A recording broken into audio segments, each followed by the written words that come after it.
आज दिनांक 3 मार्च रोजी सायंकाळी 5 वाजता कोपरगाव तालुका पोलीस ठाण्याचे नवीन प्रशस्त इमारतीचे तसेच 64 पोलीस कर्मचारी निवासस्थानाचे उद्घाटन पालकमंत्री राधाकृष्ण विखे पाटील यांच्या हस्ते पार पडले।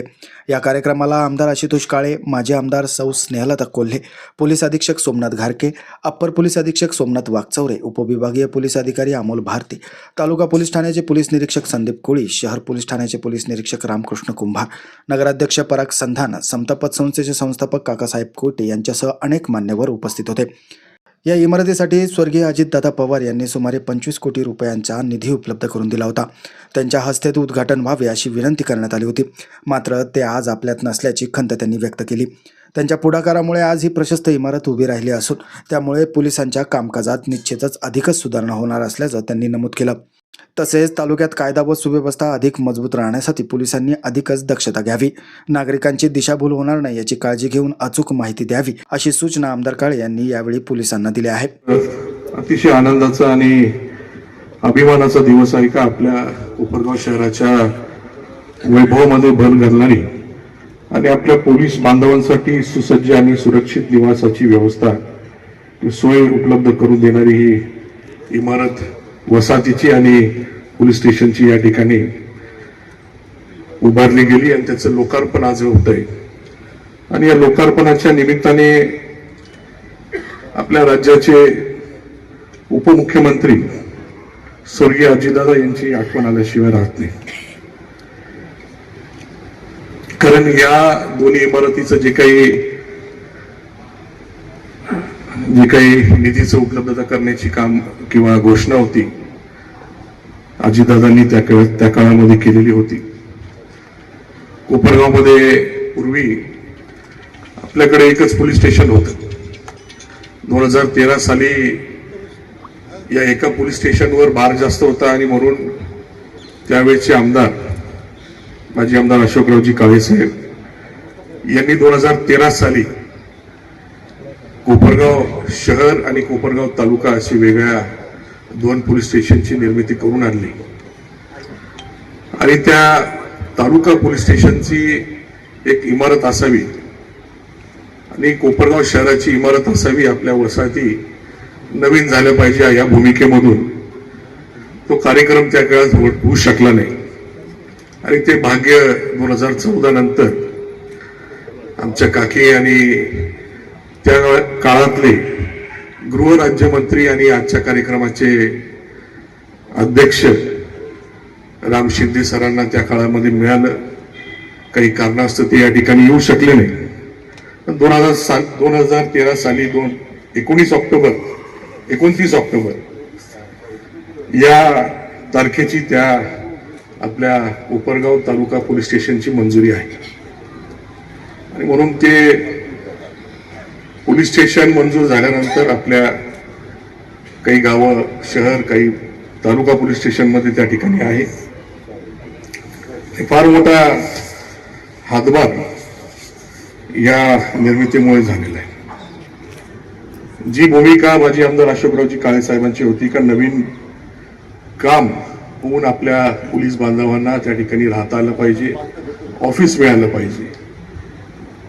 आपल्या सर्वांच्या आशीर्वादामुळे 2019 साली जी काही संधी आपण मला दिली, या सर्व गोष्टीचा पाठपुरावा त्या ठिकाणी करून योग्य जे काही करणं गरजेचं होतं समस्या सोडवण्यासाठी अनेक बैठका घेऊन या सगळ्या गोष्टी केल्या आणि म्हणून या सर्व गोष्टीचं काम आज आपल्याला त्या ठिकाणी उभं दिसतंय। याचं उद्घाटन करण्यासाठी खरं म्हणजे मी अजितदादांना विनंती केली होती ऑक्टोबरमध्ये, परंतु नगरपालिकेची निवडणूक, जिल्हा परिषद, पंचायत समितीची निवडणूक संपल्यानंतर तुला वेळ देतो आणि दुर्दैवाने आपल्या सर्वांना कल्पना आहे की जी घटना घडली, मी साहेबांना विनंती केली का दादांची तारीख जिल्हा परिषद निवडणूक झाल्याशिवाय मिळणार नाही। पोलीस बाहेर राहत आहे, कुठे दुसरीकडे राहत आहे आणि म्हणून त्यांना क्वार्टर मिळाले पाहिजे, आपण लवकरात लवकर तारीख द्यावी। दुर्दैव आपलं असं का साहेबांनी 2 तारीख दिली आणि 28 तारखेला ती घटना घडली आणि म्हणून 2 फेब्रुवारीचा कार्यक्रम त्या ठिकाणी होऊ शकला नाही। आणि म्हणून आज हा कार्यक्रम होतोय. त्यावेळेसचे गृहमंत्री दिलीपरावजी वळसे पाटील साहेब आणि पालकमंत्री मुश्रीफ साहेब यांच्या साक्षीने दादांनी आपल्याला शब्द दिला आणि 25 कोटी मंजूर करून ही इमारत आज आपल्याला वापरायला पोलिसांना मिळणार आहे. निश्चितपणे या सर्व गोष्टीमुळे पोलिसांवरचा जो काही ताण आहे तो कमी होणार आहे आणि त्यांच्या कामामध्ये अजून सुधारणा होणार आहे.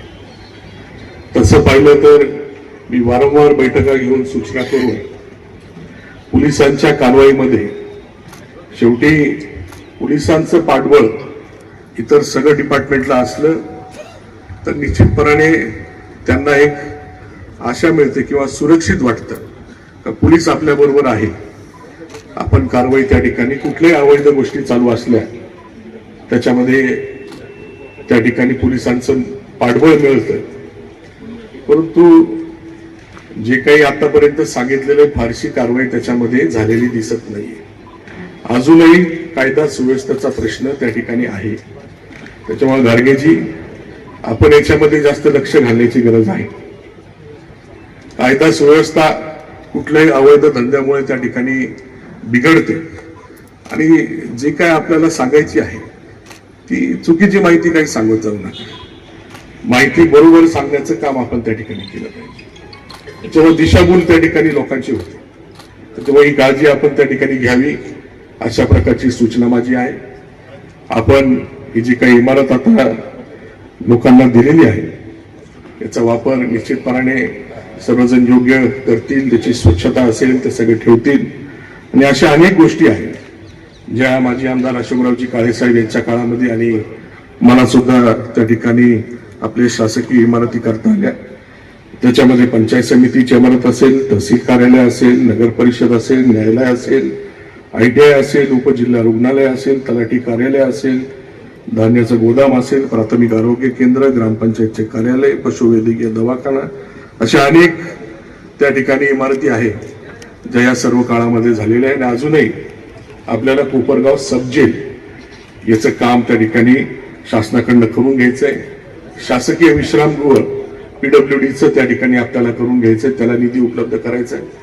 आणि आताच माझी साहेबांबरोबर चर्चा झाली, जी काही इरिगेशन खात्याची जमीन आपली येवला नाक्यावर आहे त्या ठिकाणी BOT तत्वावर ते पूर्ण परिसर त्या ठिकाणी डेव्हलप करून इरिगेशनचं एक चांगलं गेस्ट हाऊस साहेब त्या ठिकाणी आपल्याला देणार आहे. आणि म्हणून साहेबांचं मी मनापासून अभिनंदन करतो.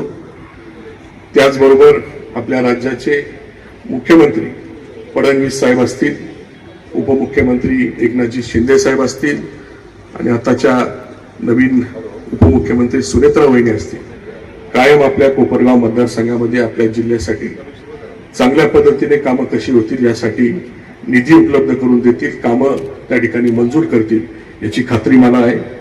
त्यांचं मार्गदर्शन सहकार्य निश्चितपणे कायम मला लाभत राहील अशी अपेक्षा आहे. मी आपण सर्वजण या ठिकाणी या इमारतीच्या उद्घाटन प्रसंगी उपस्थित आहात त्याबद्दल आपल्या सर्वांचे मी आभार व्यक्त करतो. शेवटी एवढंच म्हणेन, ही इमारत केवळ विटा आणि सिमेंटची रचना नाही तर ती आपल्या सुरक्षिततेची हमी आहे, नागरिकांचा विश्वास आहे, पोलीस दलाच्या कार्यक्षमतेचा नवा अध्याय आहे.